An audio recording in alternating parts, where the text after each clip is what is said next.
Today we're shooting with the ZV-E1 and the Ronin RS3 Mini. Does this camera need a gimbal? Let's take a Jam Life tech adventure.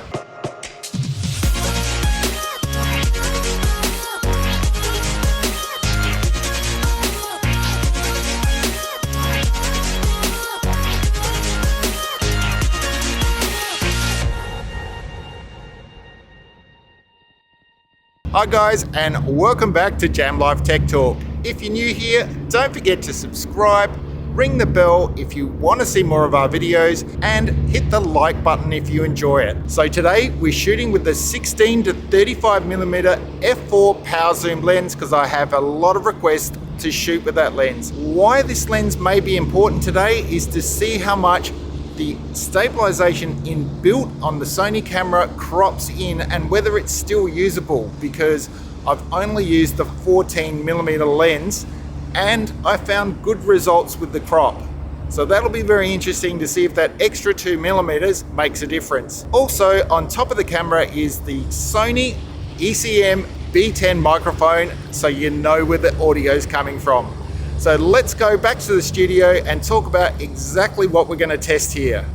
Welcome back to the studio, guys. Sorry about the noise in the harbour, but it's always hard to film there without a boat cruising past. So today we're going to do the side-by-side test, dynamic active in-body on the Sony compared to the stabilisation from the DJI RS3 Mini. And when on the RS3 Mini, all Sony stabilisation will be turned off. We must pay special attention to the crop on the dynamic active to see if 16mm is really enough. 16mm really is a popular focal length for vlogging, so I really do hope it's enough. I've also ramped up the shutter speed to 200 for both the RS3 Mini and dynamic active to get the best results out of both. And if you guys are wondering, yes, all the controls from the ZV-E1 do work on the RS3 Mini. So that's start, stop, record, and zoom on the dial as well. I've not tried with a cable as yet, but I'm sure it'll work via USB-C.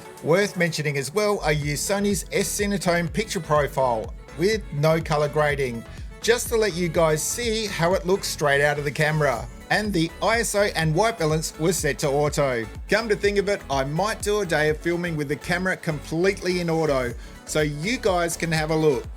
Comment below if that's something you want to see. Alright, I'm very excited to see the results of this one, to see finally if the Sony's in-body can keep up with a gimbal. Let's go back to the harbour and take a look, and after that come back here for final thoughts. Okay, so before we start the side-by-sides, I just wanted to show you a couple of time lapses.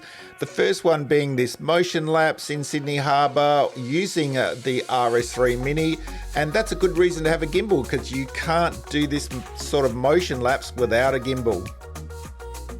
Okay, and this is a time lapse using the S&Q mode on the Sony ZV-E1. With that new mode switch on the camera, really easy to get to the S&Q mode now, and you can film in slow motion or go to a time lapse like this very easily with a really great result, I thought. And here's the first of those side-by-side stabilization tests. This is the handheld tripod test, holding the camera as steady as you can in your hands like you're a tripod. And here there's two things. You can see the crop from that dynamic active stabilization, but stabilization very, very close here. Slow pan test, stabilization very close again, and once again you can see the crop from dynamic active. Fast pan test, both really close again. I've got to tell you, I'm getting really impressed by dynamic active stabilization on the Sony ZV-E1.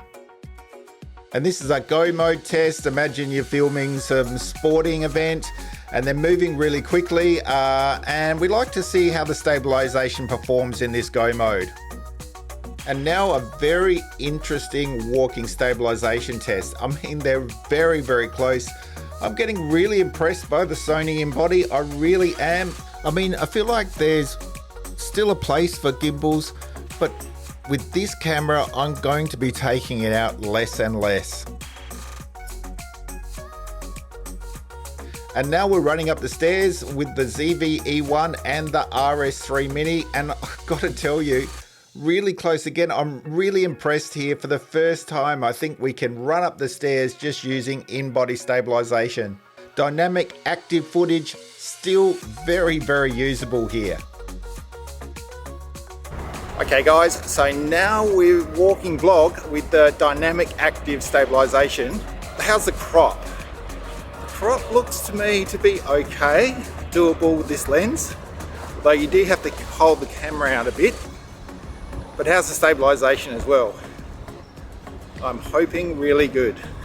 And here's a walking vlog with the DJI RS3 Mini. How's the stabilization and how's that crop? I suspect a little bit better on the crop, but very interesting to see how the stabilization goes. So now you see the side-by-sides, you can see that every millimeter does count with dynamic active stabilization. With the 14mm, it just gives you that touch more. But I mean, the 16mm is still usable, still getting all of me in frame, so good result. Here's a little bit of fun, don't get too dizzy, but this is vortex mode on any gimbal and you can only do that with a gimbal on board. Well, I have to say, I think Sony has finally nailed it with this camera. With this in-body stabilization and the small form factor of this camera, it's now the perfect lightweight content creators, vlogger, travelers camera. All that with the image quality of the A7S III and more. Wow, if you're a content creator, vlogger, you gotta get one of these. The only reason I think I'll use my gimbal now is low light situations and motion lapses. That's it. I really want to put this camera up against some action cameras now to see how dynamic active performs. Those videos to come. But I think next up will be the menu navigation and maybe some mic comparisons. But what did you guys think?